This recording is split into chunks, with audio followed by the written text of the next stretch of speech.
성부와 성자와 성령의 이름으로 아멘. 시작 기도로 십계명을 함께 기도하도록 하겠습니다. 첫째 계명, 한 분이신 하느님을 흠숭하여라. 둘째 계명, 하느님의 이름을 함부로 부르지 말라. 셋째 계명, 주일을 거룩히 지내라. 넷째 계명, 부모에게 효도하여라. 다섯째 계명, 사람을 죽이지 마라. 여섯째 계명, 간음하지 마라. 일곱째 계명, 도둑질을 하지 마라. 여덟째 계명, 거짓 증언을 하지 마라. 아홉째 계명, 남의 아내를 탐내지 마라. 열째 계명, 남의 재물을 탐내지 마라. 성부와 성자와 성령의 이름으로 아멘. 안녕하세요. 오늘은 지난 시간에 고해성사에 대한 집중적인 말씀을 나눠드렸는데, 오늘은 성찰에 대한 것, 특히 양심 성찰, 특히 참회 부분, 고해성사를 보기 직전에 통회하는 부분을 준비할 수 있도록 나눠드리겠습니다. 지난 시간에 말씀드린 대로 고해성사의 조건은 세 가지가 있다고 그랬었죠. 통회와 고백과 보석인데요. 오늘은 이 통회 부분을 더 잘 준비할 수 있도록 한번 나눠드릴게요. 물론 지난 시간 말미에 성찰에 대한 부분, 즉 양심 성찰에 대한 부분들을 십계명을 통해서 하였고, 또 십계명의 첫 번째 1계명 하느님에 대한 이 부분들, 한 분이신 하느님을 흠숭하여라는 부분들을 이제 고해성사의 예문을 통해서 말씀을 드렸는데, 오늘도 이어서 이번 시간은 십계명을 통한 양심 성찰의 내용들을 다 말씀드리겠습니다. 둘째 계명을 한번 기초로 해서 성찰을 한번 해보면요. 하느님의 이름을 함부로 부르지 마라. 탈출기 20장 7절에 신명기 5장 11절에 나와 있는 내용이죠. 너는 하느님의 이름을 함부로 부르지 못한다. 하느님의 이름은 거룩하다는 것이죠. 그래서 우리가 고해성사를 볼 때에 이 둘째 계명에 대한 성찰 내용을 나눠드린다면, 거룩하신 하느님의 이름을 깊은 뜻 없이 들먹인 적이 있는가? 다시 말하면 다툼 중에 혹은 하는 말 중에 우리가 하느님의 이름을 들먹거릴 수 있거든요. 하나님께 맹세, 헛맹세를 하지 말라는 말도 있잖아요. 그런 부분들을 얘기할 수 있겠고요. 또 사람들 앞에서 주님을 믿는 사람임을 숨긴 적이 혹시 있는가? 이해는 할 수 있겠습니다. 우리가 이제 직장 생활하면서 거기는 다 대부분들이 이제 신앙생활 하지 않는데 밥을 먹는데 나만 성호경을 긁까 조금 쑥스러워서 안 긋기는 그렇고 긋기는 거야 되겠는데 하면서 배꼽 밑에다가 살짝 십자 표시를 하는 분도 계시죠. 이해합니다. 그렇지만 꼭 이 계명, 하느님의 이름을 함부로 부르지 말라는 계명 어겼다는 것보다 사람들 앞에서 요즘에는 주님을 믿는 그런 당당함도 있을 수 있겠죠. 같은 형제인 그리스도교의 형제인 개신교 형제들은 축구 선수들 중에 골을 넣으면 무릎 꿇고 기도하는데, 그건 또 어려움이 있어요. 기도는 골방에서 하는 거거든요. 운동장에서 하는 건 아니죠. 물론 감사를 드릴 수는 있지만 그건 좀 우리가 더 고려해 볼 필요가 있다고 한다면, 우리 또 가톨릭 교우분들은 너무 또 천주교 신자인지를 우리가 이제 일부러는 아니지만 쑥스럽고 부끄러워하는 경우가 있지 않겠나 하는 것들이 이 둘째 계명, 하느님의 이름을 함부로 부르지 말라는 것과 이제 관련이 있다고 봅니다. 함부로는 안 부르지만 또 함부로 또 드러내지도 않는다 하는 차원에서 말씀을 드릴 수 있겠습니다. 그리고 하느님의 자녀임을 드러내야 하는 자리에서 신앙인임을 일부러 감춘 적이 있는가? 그렇죠. 그럴 수도 있겠죠. 근데 일부러 감추는 것을 대죄다 이렇게 말씀드리기보다는 하느님 둘째 계명에 대한 우리 성찰 내용이라고 말씀드리고 싶어요. 또 부모의 은혜로 신자가 되어서 감사함에도 불구하고 예수님을 믿는 사람이 되었음을 귀찮아하고 혹시 불평한 적이 있는가 하는 것이죠. 다음에 하느님의 이름을 혹시 예수님의 이름이나 성모님도 함부로 부른 적이 있는가 하는 것이죠. 다음에 적개심이나 분노심을 가지고 예수님, 또 하느님, 성모님을 부른 적이 있는가 하는 것이죠. 받은 많은 은혜를 잊어버리고 하느님을 원망한 적이 혹시 있는가? 뭐 그럴 수 있을 수 있죠. 하는 일이 안 되고 하느님이 도와주지 않는 것 같고 이럴 때 투덜거릴 수 있겠죠.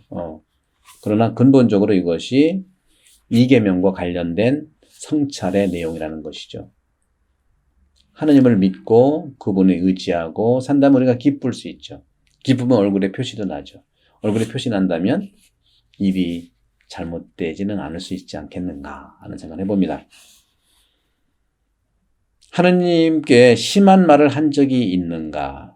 사업의 실패로 가족을 잃어버린 그런 것들 이후로. 저도 이제 몇 번 드린 말씀이 있는데, 이것은 하느님이 싫다기보다는 하느님을 믿는 사람들의 이런 표현이 잘못됐다기보다는 조금 너무 강해서 하느님을 싫어하는 경우는 있습니다. 지금은 어처구니 없는 그러한 사건을 당했죠. 상상할 수 없는 사건이에요. 자기 아들이 물가에서 놀다가 세상을 떠난 일들이 있을 수 있지 않겠습니까? 저도 그런 경험이 있었거든요. 근데 그 지역이 수영 금지 지역이었어요. 그럼에도 불구하고 자식을 잃은 어머니 아픔이 얼마나 크겠습니까? 그런데 개신교에서 열심히 신앙생활 하던 분 중에 한 분이 이제 천주교로 이렇게 오셔서 위로를 한다고 하면서 그분 어머니한테 얘기했어요. 하느님이 죽게 한 게 아니고 그 아이가 가지 말라는 곳에 가서 금지구에서 수영하다가 세상을 떠난 거 아니냐. 그러니 하느님 원망하지 말고 그를 위해서 기도하면 좋겠다. 뭐 맞는 말이죠. 그러나 타이밍이 있습니다. 그걸 스스로 깨닫도록 도와줘야지 가르친다는 형식을 찾아서 간다면 한국 분들은 사실보다 마음이 멀어질 수밖에 없는 것입니다. 저도 같은 그런 상황 속에서 사제였지만 아무 말도 못했어요. 그저 기도할게요. 그러자 그 어머니는 냉담했어요. 네가 믿는 그런 하나님 나 안 믿어! 하면서 냉담을 하시더라고요. 그럼에도 불구하고 제가 기도하고 또 가끔은 관심 가져하고 전화드리고 했더니 몇 년 지나서 정말 하나님이 궁금했는지 신학 공부를 하고 다시 성당에서 열심히 신앙생활을 합니다. 이렇게 하나님은 넓고 깊고 크게 보시는 분이에요. 지금 당장 오해가 생긴 그분에 대해서 뭐라고 하지 않습니다.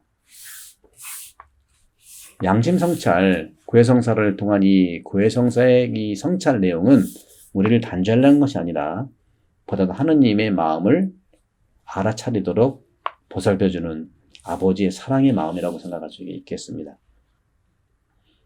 자신의 이익을 위해서 하느님의 이름을 내세웠는지 거짓말을 위해서 그러했다면 대죄가 될 수 있겠죠. 여러 가지 있을 수 있겠습니다. 그리고 내 말이 옳다는 것을 강조하기 위해서 하느님의 이름을 사용한 적이 있는가? 제가 볼 때는 우리 가톨릭 교우들은 이런 분들은 거의 없다고 생각해요. 농담 같지만 내 말을 옳다는 걸 강조하기 위해서 하느님을 이름을 이용할 정도로 그렇게 그런 분들은 없을 것 같아요. 정말 이런 부분들. 주님의 이름으로 약속을 했고 성경에 손을 얹고 약속을 했지만 결국 지키지도 못했다는 것들. 우리도 그렇지 않습니까? 계획을 세운다는 사람들은 참 좋은 그런 습관인데 계획을 다 세워놓고서 그대로 합니까?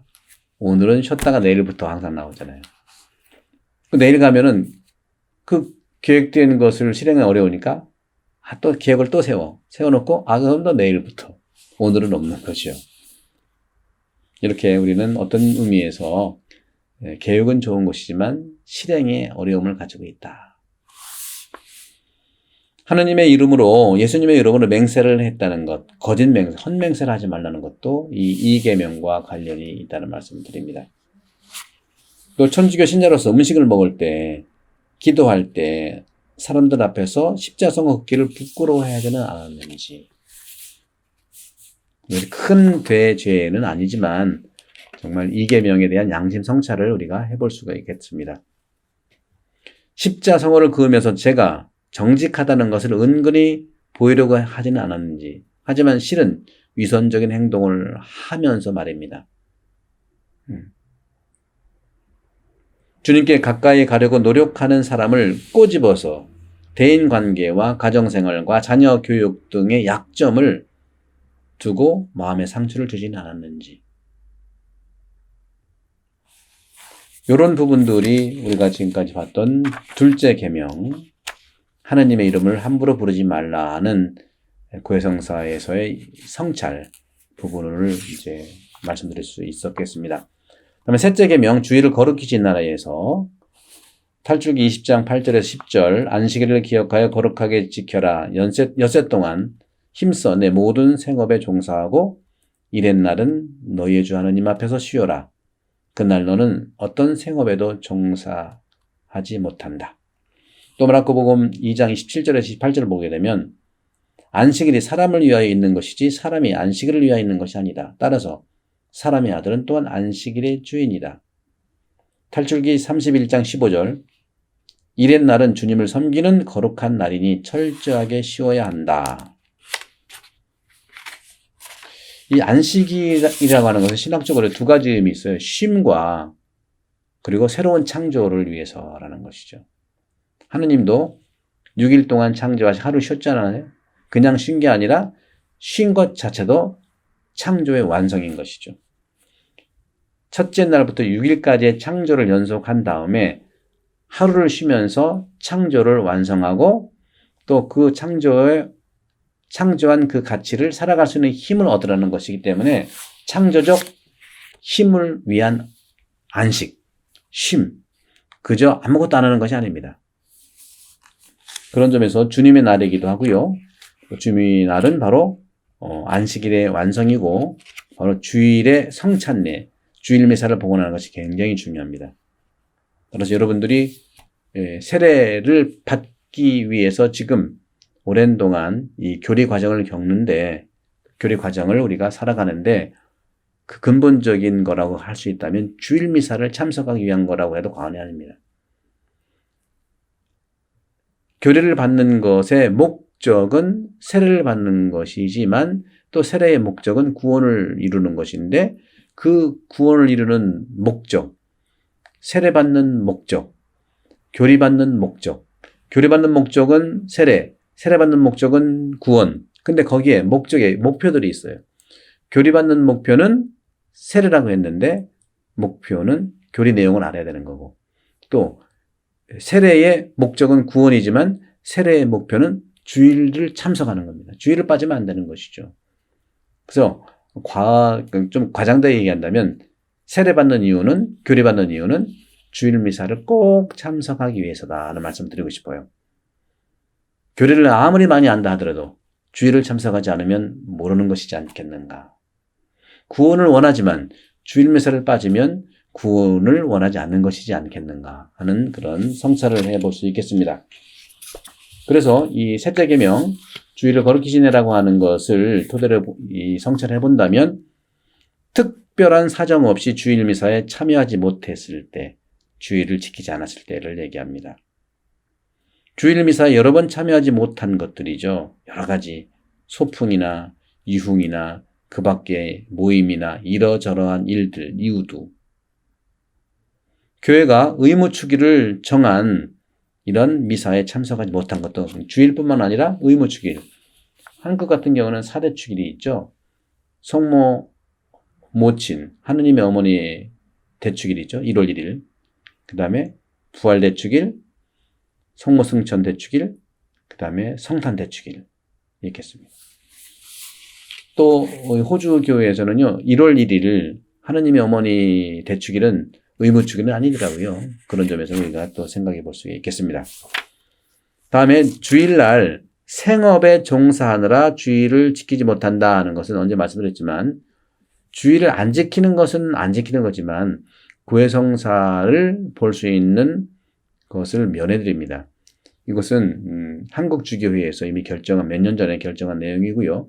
늘 제가 말씀드리지만 생계를 위해서, 그리고 건강, 아팠을 때, 참으로 아팠을 때, 그리고 집안의 온 가족에 중대한 일들이 있을 때, 그리고 직장에서 정말 며칠씩 우리가 출장을 갈 수밖에 없는 그러한 불가항력적인 상황, 이런 경우에는 주일은 안 지킨 거지만 고해성사 볼 수 있는, 봐야 된다는 의무를 면해드리는 그런 말씀인데, 그때에 할 수 있는 것은 그날 독서복음을 읽고 주일을 지킨 것으로 할 수 있고요. 묵주기도로 오단할 수 있고요. 선행을 할 수가 있고요. 또 전통적인 우리의 습관인 관습인 주님의 기도를 33번 하는 것. 이 중에 한 가지를 골라서 하시면 주일을 지켰다기보다 고해성사 보는 것을 면해드린다는 말씀을 드리고 싶습니다. 다음에 주일날 봉사활동 등을 전혀 하지 못하고 오직 휴식만 취하여 보낸 것일 수 있다. 오직 휴식은 뭐겠습니까? 여러 가지 있을 수 있겠죠. 운동만 하는 거, 골프도 있을 수 있겠죠. 취미, 오락에 빠지는 거. 저희 이곳은 이제 골프가 한국처럼 그렇게 비싼 또 운동이 아니다 보니까 편하게 갈 수 있는데, 여름철에는 이제 주일 미사를 잘 일찍 보시고 이제 운동하러 가시더라고요. 뭐 괜찮죠. 건강을 위해서 그러는 거니까요. 그러나 봉사활동이 전혀 있는데 봉사활동은 전혀 안 하고 매일 운동만 한다. 깊이 고려해 볼 필요는 있지 않겠는가 하는 것이죠. 다음에 함께 일하는 사람이 주일을 지키도록 협조하지 못하고 오히려 영업을 위해서 자기도 안 가고 그도 못 가게 하는 것. 뭐 비즈니스를 하다 보면 그럴 수 있겠습니다만은, 그런 주일을 거룩히 지내는 방법에 대해서도 우리가 성찰을 해봐야 된다는 말씀드립니다. 회사에 출근해야 한다는 핑계로 주일임에도 불구하고 잠깐 시간을 내어 기도나 묵상을 하지 않았다는 것. 또 여느 날과 똑같이 일을 끝내면 어떤 점에서 회식을 주로 한다든가, 뭐 이런 행동들, 뭐 회식할 수 있습니다. 회식을 뭐라고 하는 것이 아니라 늘 그렇게 반복한다는 거죠. 이것은 다른 의미에서가 아니라 쉰다는 차원에서도 우리가 성찰을 해봐야 되지 않겠는가. 진정한 쉼을 위한 것들을 우리가 나눌 수 있겠습니다.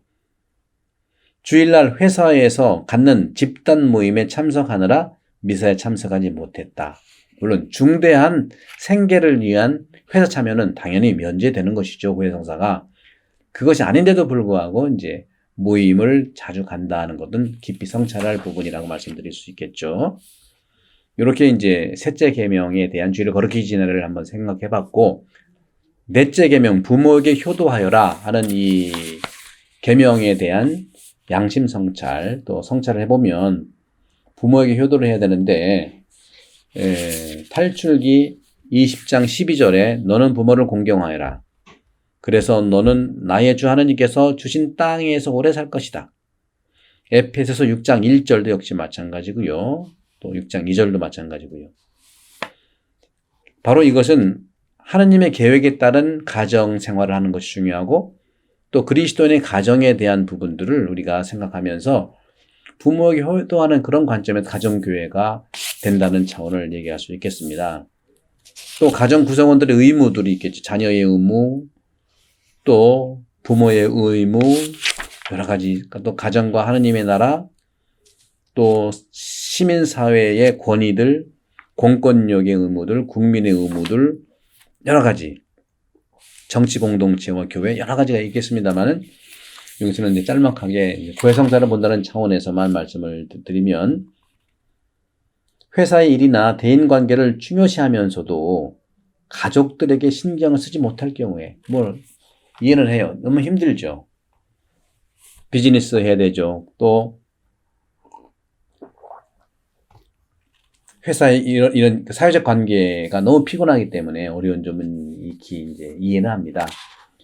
그러면서도 서로가 대화할 수 있는 부모를 효도한다는 차원에서 뿐만 아니라 가족 안에서의 서로 일치와 소통을 이제 성찰해 본다는 것이 되겠죠.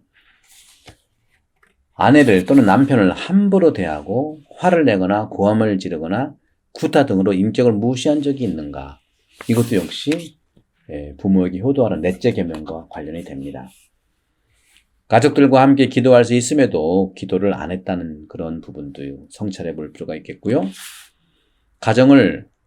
가정교회로 꾸며 한다는 성서의 가르침을 잊어버리고 살진 않았는지, 자녀들의 신앙교육과 기도 훈련 등을 함께 하지 않았는지, 아이들에게 하느님의 말씀을 들려주거나 교리 교육을 시키지 못하지는 않았는지, 가족들의 믿음을 위해서 가족들에게 좋은 표현을 보이지 못하지는 않았는지, 자녀들에게 하느님을 흠숭하는 마음을 깊이 심어 주었는지, 몸이 불편하신 부모님을 편하게 해드렸는지, 또 짜증을 내고 어서 정말 좀 안 된 생각이지만 아유 안 계셨으면 좋지 않겠는가 하는 이런 어떤 감정에서 오지는 않았는지, 어려운 형제들 가운데 저희가 부모님을 모시는 것에 어떤 불만을 가지진 않았는지 하는 것들이죠. 이런 것들을 우리가 이제 찾아보면서 또 이제 가족과의 관계 안에서 본다면 부모의 요구가 저의 마음에 안 된다고 무시다 하지는 않았는지, 그러니까 부모와의 관계를 얘기하는 것이죠. 물질적으로 궁핍하게 생활하는 부모님을 도와드리지는 했는지, 부모의 마음에 상처를 주거나 슬프게 하지 않았는가, 부모님께 언성을 높이고 화를 냈는가, 홀로 생활하는 아버님, 어머님을 찾아뵙지 못하고 그냥 두었는지, 대부대모를 존경하지 못하고 혹시 그분들을 위해서 기도를 하는지, 주님의 일을 하고 있는 회장님들, 구역장님들, 우리 많은 봉사자들, 그분들을 위해서 기도하면서 협조를 하고 있는지, 같은 동네의 어떤 노인들, 병든 분들을 찾아가고 함께 기도하며 도움을 드렸는지, 함께 신앙생활을 하고 있는 이웃 교우들에게 관심을 보였고 친절했는지, 이것이 다 사계명과 관련된 성찰 내용입니다. 자식을 양육해야 할 의무를 했는지, 자식을 낳고 또 배우자 혹은 그들과 함께 그들에게만 자녀 양육을 맡기진 않았는지, 자식들을 하느님의 자녀로 키우려고 노력했는지, 과도한 음주를 절제했는지, 그리고 그런 음주로 인해서 자식들에게 상처를 주지는 않았는지, 자식들 앞에서 배우자와 심한 언쟁과 부부싸움을 해서 어린 자녀들에게 상처를 받게 하지는 않았는지, 말을 듣지 않는다고 자식들에게 강한 소리와 어떤 상한 소리, 또 욕 같은 욕지거리라고 할 수 있죠. 그런 것들을 하지 않았는지, 자식들에게 화를 내고 매질을 하였으며 인격을 무시하고 상처를 받게 했는지, 쌓인 스트레스를 아이들에게 욕설과 매질로 풀지는 않았는지, 가정의 평화를 위한다면서도 핑계로 주의를 지키지는 않았는지, 가족들이 반대한다는 핑계로 주의를 안 지켰는지, 그리고 가족들에게 믿음을 전하여 구원받게 하는 노력을 소홀히 하진 않았는가, 자식과 가족들이 소위 쉬는 교우들인데 쉬는 교우들에도 불구하고 그들을 위해 기도나 권고를 했는지, 공직에 종사하는 사람들을 위해 기도하고 또 잘 봉사할 수 있도록 기억을 했는지, 공직에 종사하는 사람으로서 봉사와 친절의 삶을 살았는지, 특권을 이용하지 않고 개인적 이익을 챙기지 않았으며 혹은 받았다고 한다면 그것을 깊이 후회하고 뉘우치는 것이 필요하다는 말씀도 드리고 싶습니다. 특히 이제 여러 가지 정치적 상황에서도 우리가 교황 프란치스코 교황님도 지구를 공동의 집이라고 표현한 것처럼 우리도 역시 마찬가지예요. 나라라든가 우리가 정치에 참여하는 게 아니고요. 정치도 우리 나라의 하나의 가족의 일이기 때문에 나라에 정치하는 사람들을 위해서 정말 기도를 해준 적이 있는지, 공직에 종사하면서 부당하게 정말 재산을 증가하지 않고 부당한 이권을 챙기지 않도록 정말 기도하고 또 노력도 했는지, 부당한 방법을 피하고 편법을 쓰지 않고 정당한 세금을 내었는지, 마땅히 할 국민 의무를 편법으로 소홀히 하지 않았는지, 외국 근로자들을 정말 무시하거나 외국 근로자들에게 함부로 하지는 않았는가, 잘 대해줘야 되는가, 잘 대해주지는 않았는지, 외국인 근로자들의 기본권을 정말 살려주고 인격적 행동을 해야 된다는 것인데 그것을 했는지, 외국 근로자들의 약점을 이용하지 않고 부당하게 노동을 시키지 않고 정당한 임금을 줘야 되는데 그렇게 했는지, 정말 이것이 요청됩니다. 특히 우리 호주 사회에서 워홀로 온 우리 학생들에 대한 이러한 모습들 정말 세게 우리가 성찰해 볼 필요가 있다는 말씀드립니다. 윗사람의 지시가 불법적이고 비윤리적임을 알면서도 거절하지 못하고 따랐는지, 이런 여러 가지 측면에서 우리가 깊이 생각해 볼 성찰의 내용이라고 볼 수 있겠습니다. 다음엔 5째 계명, 사람을 죽이지 마라. 탈출기 20장 13절, 살해하지 못한다는 측면에서 인간 생명의 존중을 하는 것이고요. 또 정당 방해도 있을 수 있겠습니다만 또 고의적 살인에 대한 것, 또 낙태에 대한 부분들, 또 이런 것들이 이제 또 안락사, 자살, 뭐 이런 여러 가지들이 우리가 이 계명과 관련이 되고 결국은 인간 존중을 통해서 가야 된다는 거.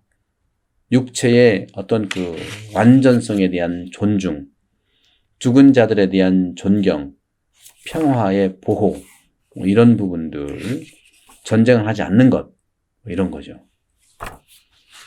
사람을 죽이지 말라는 한 이 5째 계명에 대한 성찰은 이웃에게 화를 내지 말아야 된다는 것이죠. 이웃을 미워했는지, 증오했는지, 내가 당한 것을 생각하고 보복할 마음을 가졌나? 한때 당한 것을 생각하고 사랑하지 못할 망정 불친절과 냉대를 했는지, 과거의 서운한 일 때문에 심하게 화풀이를 하진 않았는지, 당한 것을 생각하고 그가 잘못되었으면 하는 마음을 가졌는지, 마음에 들지 않는 이웃을 가까이 하는 사람들과 합세해서 혹시 일종의 왕따를 시키진 않았는지, 이웃의 실수를 또 결점이나 약점을 발설하고 그가 알게 모르게 손해를 보게 하지는 않았는지, 이것들이 다 사람을 죽이는 것과 관련이 되어 있는 겁니다. 마음에 안 드는 이웃을 욕하고 놀리고 조롱했는지, 사이가 안 좋은 사람과 화해하기를 거부하지는 않았는지, 하지만 지금은 지금은 이제 화해를 해야 된다는 차원에서 그렇습니다. 정당방위라고 할 수 있는 부분에서 볼 수 있다면 자신을 지키기 위한 일이었지만 심하게 폭력을 쓰진 않았는지, 어떻게 폭력을 썼는지도 우리는 고해를 해야 된다고 생각합니다. 그것이 고해성사만이 아니라 이것은 법적인 측면에서 뭐라고 얘기해요? 민법이 아니라 이제 실제로 이제 그 형사법이라든가 이런 거 관련이 될 수도 있다는 말씀을 드리고 싶어요. 정말로 누굴 죽인 적은 없겠지만 혹시 가족 중에 누구를 도움을 그렇게 하도록 죽게 놔둔 적은 없는가? 심각하게 성찰을 해봐야 되겠죠. 직접적 살인을 하는 그런 모습들은 주교님께 그 사제권이 유보되어 있습니다. 실제로 그렇게 됐다면 사제가 사회적 권한이 없어요. 주교님께 유보된 것이고 그것은 참으로 우리가 심각하게 고의적 살인에 대한 부분들과 똑같은 살인하지 말라 하는 5대 계명을 어긴 것이죠. 위험에 놓인 사람을 도와줬는지, 내 이익을 취함으로 남이 중대한 위험에 놓이게 했는지, 내 이익을 취함으로 남과 그의 가족이 굶주린 위험에 처하게 했는지, 낙태에 대한 부분들을 이제 드리고 싶은데, 낙태는 참으로 죄가 큽니다. 비록 장애 아이지만 낳아서 온갖 고생하며 키우는 부모들을 생각하며 그들을 돕는 일에 앞장서야 된다는 차원에서 말씀드립니다.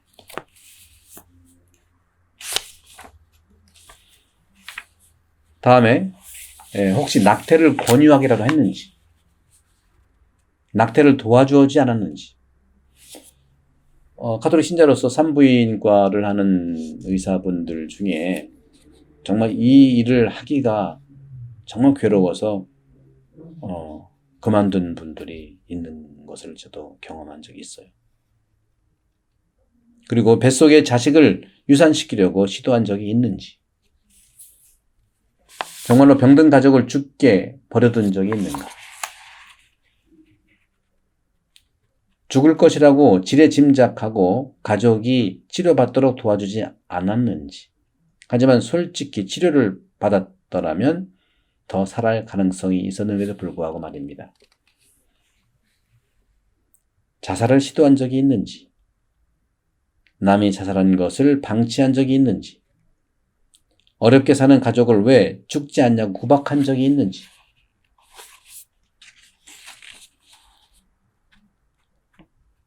가장으로 혹은 조직의 책임자로서 죄를 지어서 악포양을 주지는 않았는지, 윗사람으로 형이나 언니 대모로서 이러한 5계명의 죄를 지어 악포양을 보여주었는지, 언론에 종사하는 사람으로서 퇴폐풍조를 조장할 수 있는 내용을 퍼뜨렸는지, 기업을 책임진 사람으로서 민법을 사용하고 부당한 재산을 증식했는지, 그것을 직장인들이 알고 있는 가운데도 행했는지, 스캔들이죠. 사업하는 사람으로서 팔아서는 안 될 물건을 판매했는지,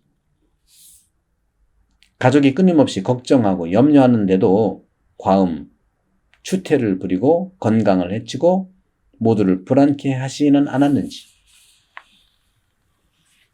취중에 속도 감각이 없는 가운데 운전을 했는지, 마약을 포용했는지, 마약을 판매했는지, 마약 판매에 간접적으로도 관여했는지 깊이 상창할 필요가 있겠습니다.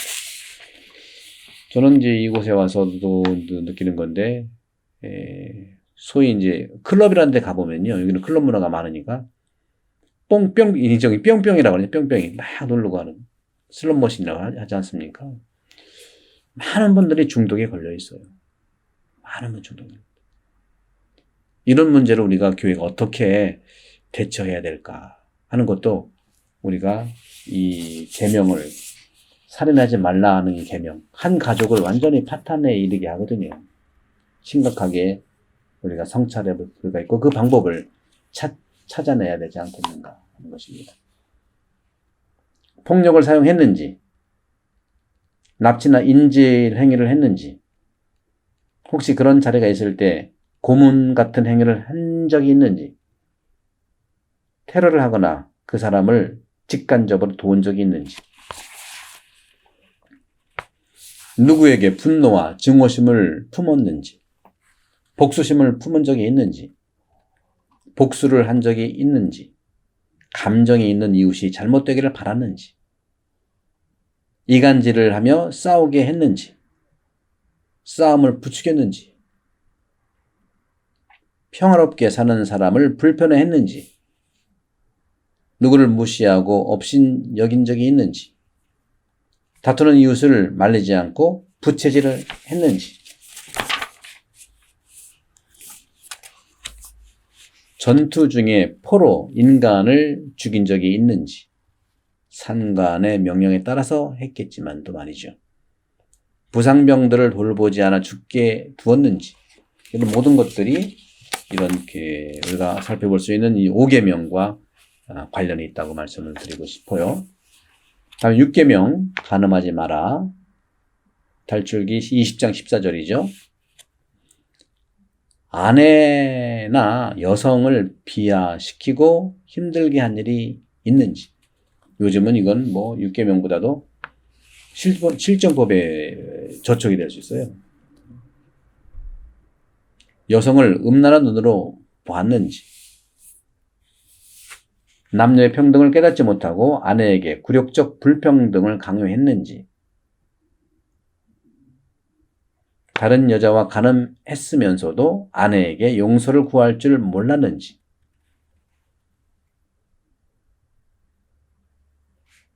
성적 남용을 피하고자 하는 교회 가르침을 업신여기고 무시했는지, 성적 쾌락을 규제하는 계명과 주님의 가르침을 못마땅하게 생각하고 그로 인해서 성당에 안 나왔는지, 여성을 성적 대상으로만 생각하고 그렇게 대한 적이 있는지, 아내와 정당한 부부 관계 외에 또 다른 관계를 원하고 그렇게 욕망을 실행했는지, 아내의 인격을 무시한 채 부부 관계를 시도했고 그 때문에 불평하는 아내를 윽박지르고 화를 냈는지,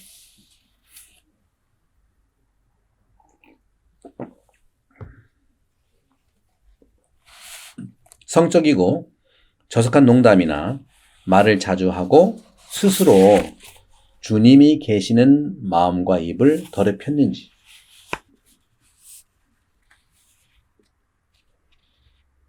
성적이고 저속한 농담이나 말을 자주 해서 스스로 주님이 계시는 마음과 입을 더럽혔는지, 저속한 농담이나 외설적인 얘기나 글을 즐겼는지, 감각적 즐거움만 찾고 시간을 허비했으며 무절제한 육체의 욕망을 다스리고자 노력하지 않고 가족과 자녀들에게 악평을 주었는지, 육체의 무절제한 욕망으로부터 자신을 지키기 위해 기도나 성경 묵상 등 적절한 수단 방법을 찾아 정결을 지키는 시도를 했는지, 자녀들이 깨끗한 영혼을 지키도록 함께 기도하고 종교 생활을 하도록 지도했는지, 인터넷 또 책 등을 통해 음란한 그림이나 동영상을 즐긴 적이 있는지,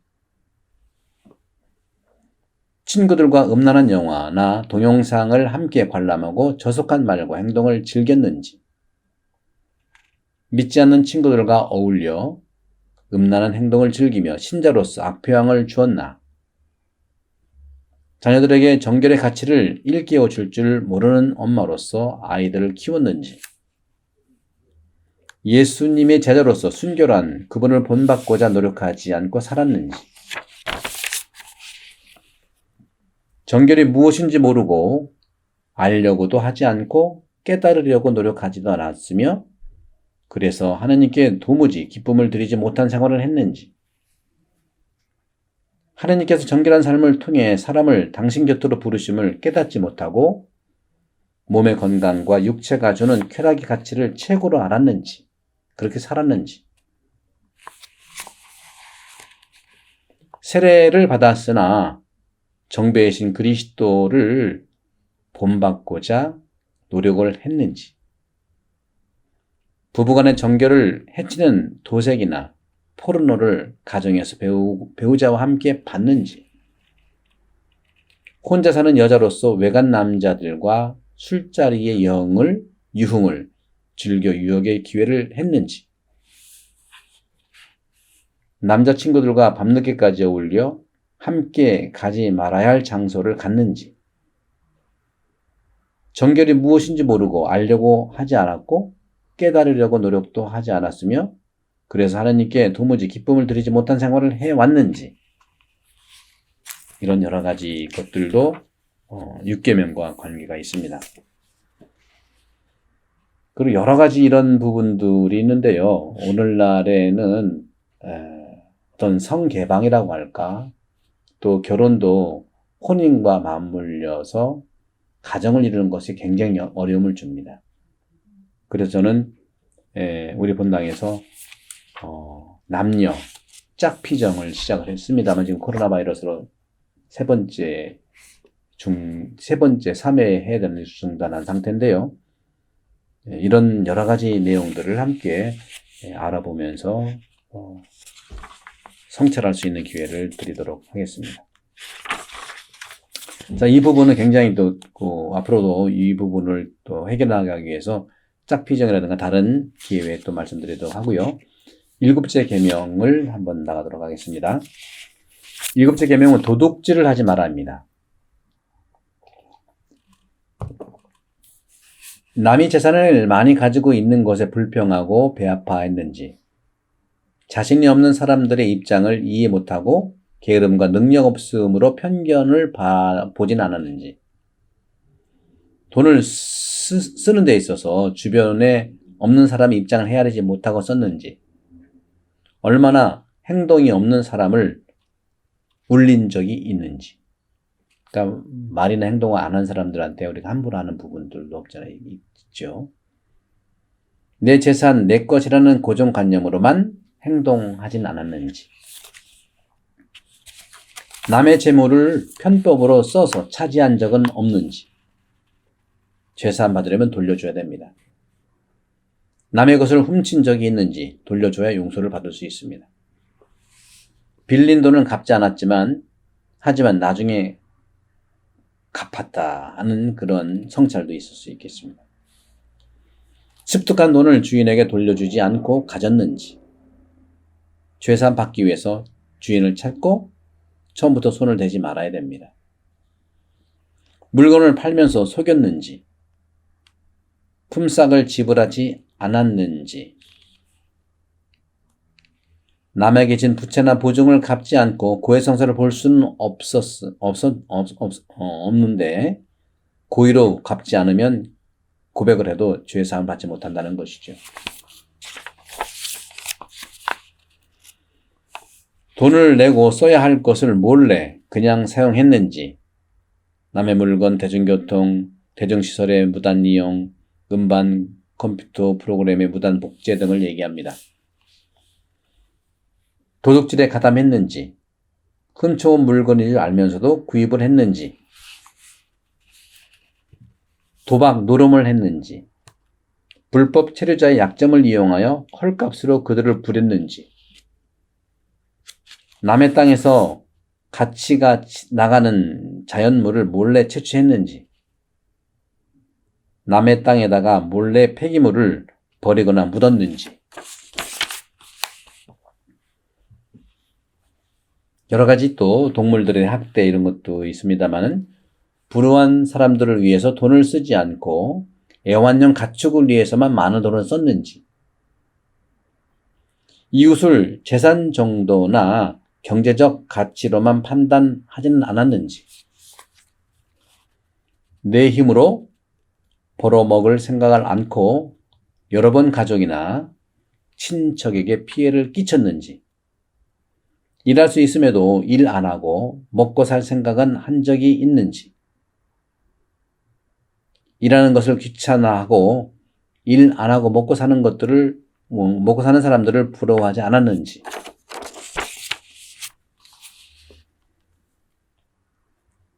외국인이든 고의로 적정한 임금을 지불했는지, 파업에 가담하면서 투쟁해서 승리를 위해 폭력을 썼는지,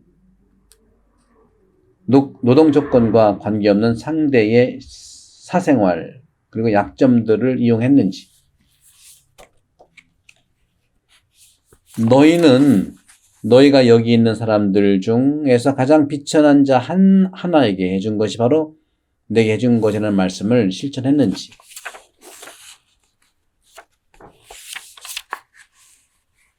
이제는 8번째 계명, 거짓 증언을 하지 마라 입니다. 마태복음 5장 33절에 나와 있는 것이고 또 탈출기 20장 16절에 나와 있죠. 이웃에게 불리한 거짓 증언을 못한다. 거짓 맹세를 하여라. 그리고 주님께 맹세한 것은 다 지켜라고 옛사람에게 하신 말씀을 너희는 들었다. 거짓 증언하지 말라는 것은 진실한 삶을 살자 하는 것과 관련됩니다. 그리고 진실의 덕, 상호 신뢰, 진리를 증언하는 것, 이런 부분들을 이제 말하고 있죠. 결국에는 진리를 거스르는 죄가 무엇이고 거짓 증언과 거짓 맹세가 죄의 목록이 있을 것이고 지나친 찬사나 아부가 바로 어려움을 가지고 있다는 것이죠.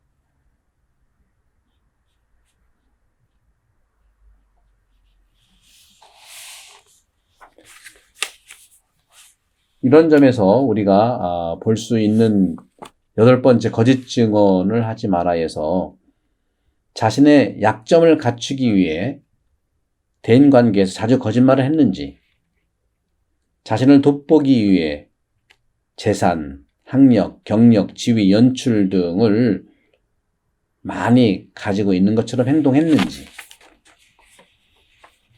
자신의 옳음을 드러내기 위해 남의 약점을 돋보이게 했는지,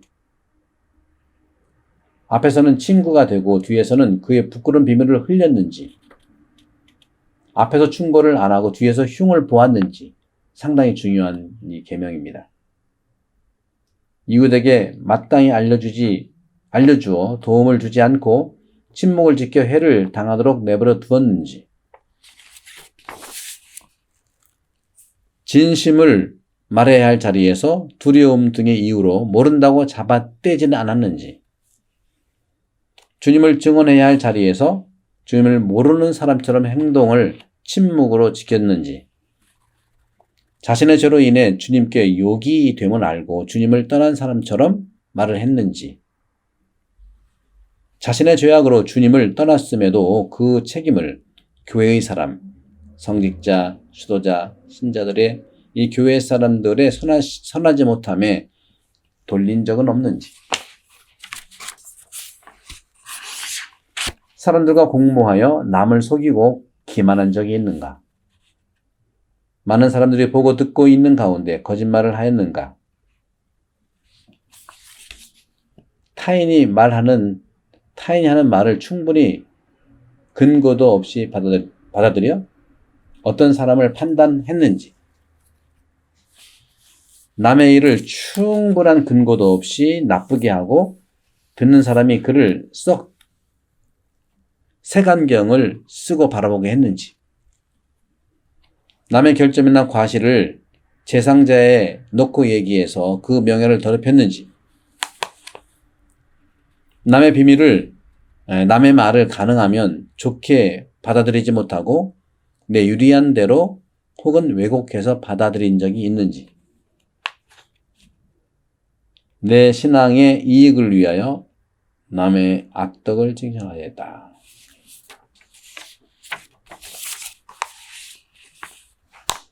내 자리를 지키기 위해서 윗사람에게 지나친 아부를 했는지, 스스로 빛내기 위해 일할 때 과장되게 말한 적이 있는지, 남을 깎아내리는 뉘앙스를 풍기며 말을 하였는지, 남을 속이려는 의도로 거짓말을 했는지, 가벼운 거짓말을 자주 하는 편인지, 남을 이간시키기 위해 거짓말을 했는지, 책임을 남에게 떠넘기기 위해서 책임을 또 혼자서 지기 싫어해서 두려워서 거짓말을 했는지, 문문 이익을 위해서 거짓말을 했는지, 체면, 명예를 지키기 위해 거짓말을 했는지, 남에게 심각한 손해가 됨에도 어쩔 수 없이 거짓말을 했는지, 많은 사람을 속이는 것임에도 불구하고 살기 위해 거짓말을 했는지,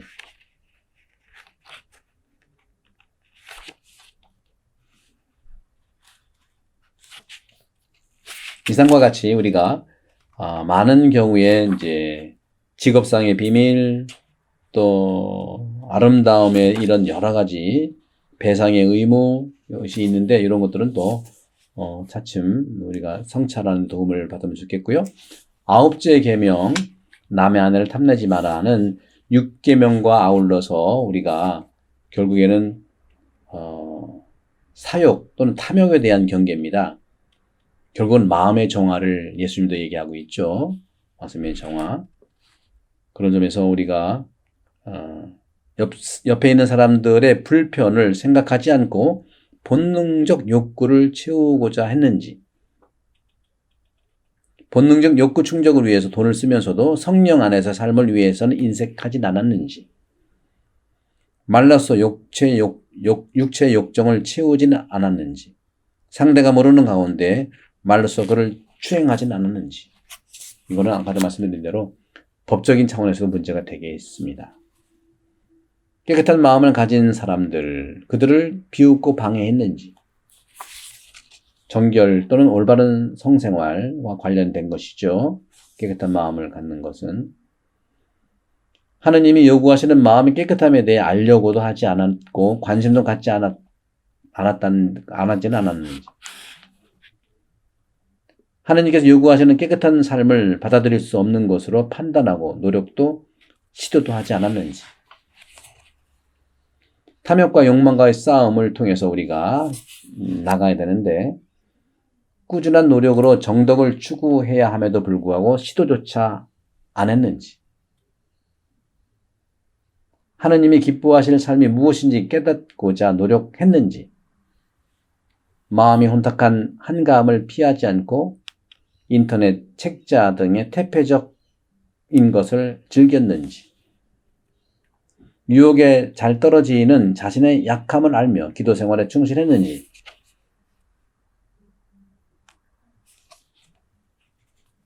만족을 줄 모르는 아내 또는 남편에 대해 심한 불만을 품었는지, 부부의 의무를 행할 때 쾌락을 위해서 그런 측면들을 실행했는지.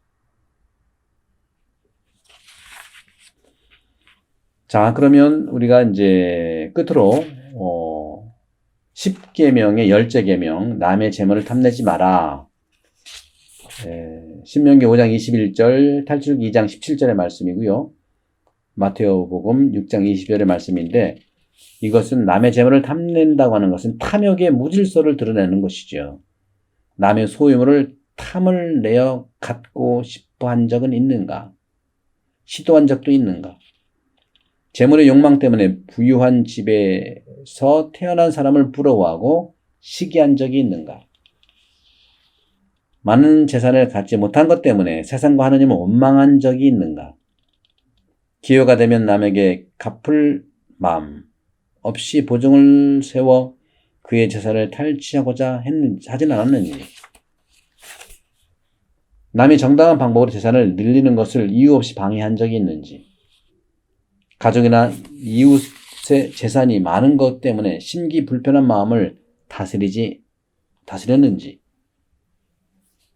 재산이 많은 이웃에게 재앙이라도 내려 잘못되기를 바라고 말한 적이 있는지, 남이 많은 재산을 갖게 된 것을 축하해 주지 못하고 배가 아팠는지, 현세적 즐거움을 위해 많은 돈을 쓰면서도 주님을 위해서는 적은 돈조차 아까워했는지, 주님을 위해 쓰는 시간을 아까워했는지, 가족이 하느님 나라를 위해 돈을 쓰는 것에 대해 분개하지는 않았는지, 가난하면서도 주님을 위해 돈을 쓰는 사람을 비웃었는지, 가난한 사람이 믿음 안에서 행복을 찾고자 하는 것을 비웃었는지, 교회에서 재산을 가진 사람들을 우대하는 것에 대해 분개를 했는지, 이 부분들을 우리가 좀 더 식별의 어떤 부분을 찾아봐야 되겠죠. 하느님께 투자하는 것이 참된 재물을 불리는 법이라는 성경과 교회 가르침을 거부하고 비웃었는지, 이상처럼 이 모든 건 하느님을 뵙고 싶어하는 우리들의 성찰의 마음이라고 생각합니다. 오늘 고해성사의 실제적 양심성찰, 성찰의 내용을 10계명을 통해서 했는데 특별히 1계명부터 10계명이지만 특별히 오늘은 2계명에서 10계명을 집중적으로 알아봤습니다. 신앙생활을 하고 고해성사를 하는 데 있어서 도움이 되기를 간절히 바라겠습니다. 영광송으로 마치겠습니다. 영광이 성부와 성자와 성령께 처음과 같이 이제와 항상 영원히 아멘. 성부와 성자와 성령의 이름으로 아멘. 감사합니다.